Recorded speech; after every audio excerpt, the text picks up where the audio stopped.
Sir po, Daily Swell from One News. Yung nangyari po nga sa CIDG, sa Imuha, sir? Yes. Can you expound on what happened, sir? Kung sa ipangita nila, kung sa tuyot sila sa Imuha, ikaw ang ikaw na skip mong cellphone? Yes, siguro to start the story, I am part of the Maiso Code Group that's been building this in the last 3 days na magkaroon tayo ng big rally. So, indignation rally, isa yun. At saka isa rin ako sa yung 40 vloggers na tinatawag ng Quadcom at saka nung Tricom for the second time last February 18 para i-investigate, but we understand it is a persecution at ipahiya at we expect that we will be cited in contempt. So that's the background.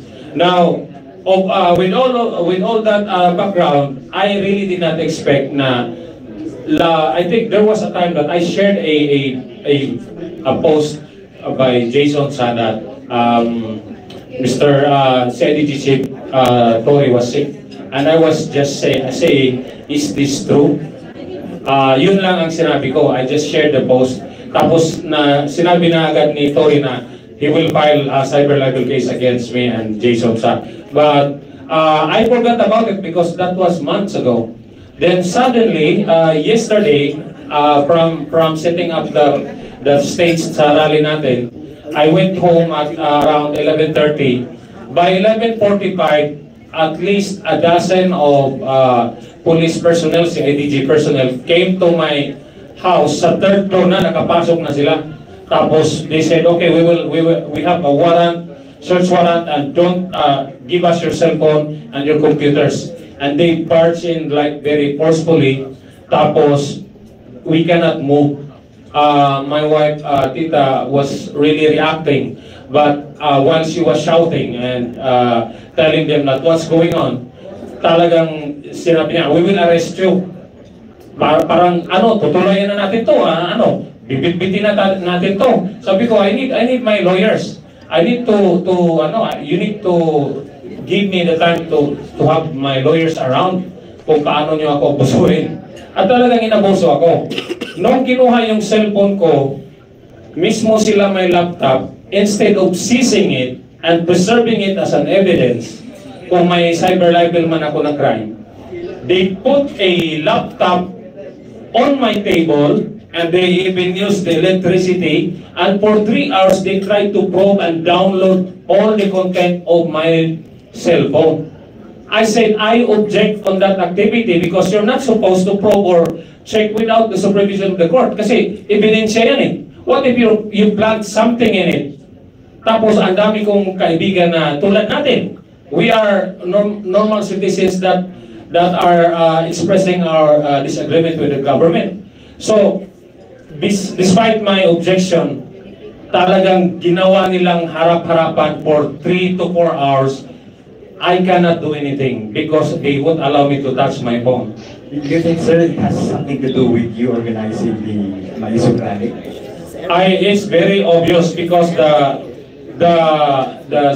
warrant was signed February 20, and we started saying we will have a rally by I think 19 and 17, 18. But I was not really making it very formal at that time. I said there's going to be a rally because I am not the one in control of the rally. I am just part of the core group. Tapos it is a developing activity. Kasi when we heard na walang darating, baka we might not pursue.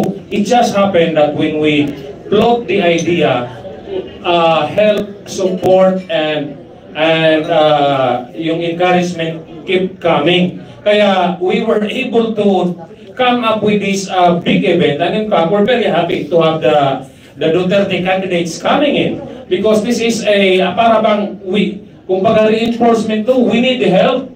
Cebuano needs to be also seen as a very important factor sector of Philippines. Hindi lang so we're very happy. We have Tatay Digong coming.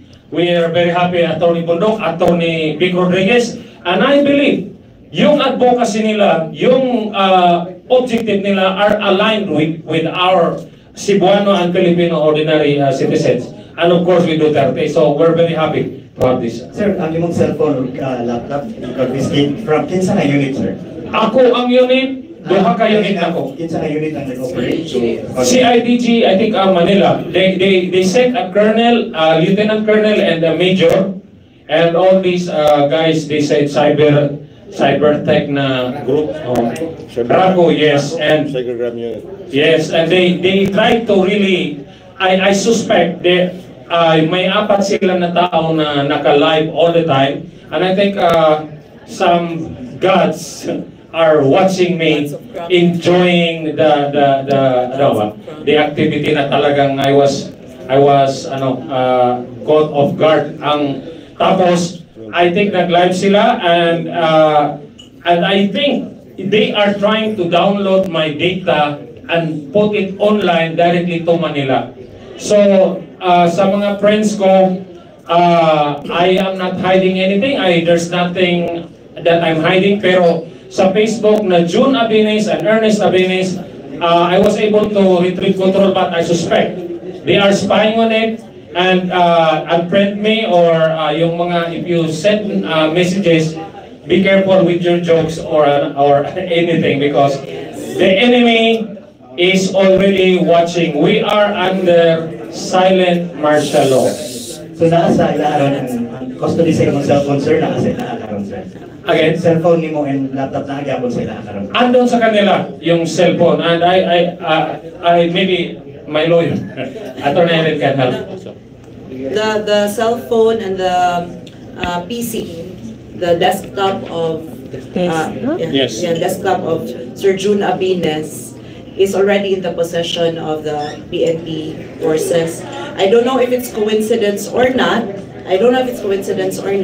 But one of the my support team's account also got hacked just less than an hour after, and we noticed that our data on the who are coming was also shifted around as to the seating arrangements. So we had to redo everything. Can you imagine our VVIP and VIP listings? So I don't know if it's coincidence, but it seems very odd that her account should be hacked, and then it's the rally data that should be interfered with. The first Yeah. activity. The first, yeah. So if you're asking us, do you think the search into Sir June Abines' home was motivated because of this rally? Then there's a very, very big possibility that it is. Good afternoon, Rowena from DYRF, Sir June and attorney. With this kanang kalimukan sa CIDG towards the Sir June, wala ba din nakapahuyang or nakapakurat sa maisog Cebu, gabi na wala ba din kahadlok ninyo kaling giingon ninyong pagpangharas? At first, it was shocking. Pero as na-subside na, I said, okay, those people were just ordered by the evil boss. So, wala na ko maglagot atong nang abusar sa ako, because naamay nagsugog yun nila. Yes, I was shocked, but I'm not afraid. The worst that can happen to me is, of course, get killed. And anything that we fight, if it's very valuable, you cannot offer laway. Dili yun ni madaog laway, lawas o katarungan. You have to shed something valuable. And I'm willing, kung naay na po nga unang maihaw, I don't care appeal ko, because that will be an honor. Kay kasagaran sa ato sige na lang tagpanalaw. If you live with fear, you die 1,000 times. Doon na ba'y lakang pagabuhaton against or gikan sa inyong answer? Or attorney? It's a continuing fight for transparency, accountability, peace, and security. We have not planned that far ahead, but the only thing we know is we will keep pushing for that goal. So if you ask, have we become discouraged? No. We have become even more encouraged, because kinsa man, sino naman ang papansin sa'yo if you are not effective at what you're doing? So maybe we are reaching more people than we think we are, and they know it.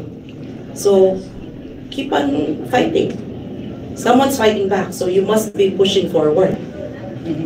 Sir John, aside from Attorney Irene as your legal counsel, who are the others or volunteers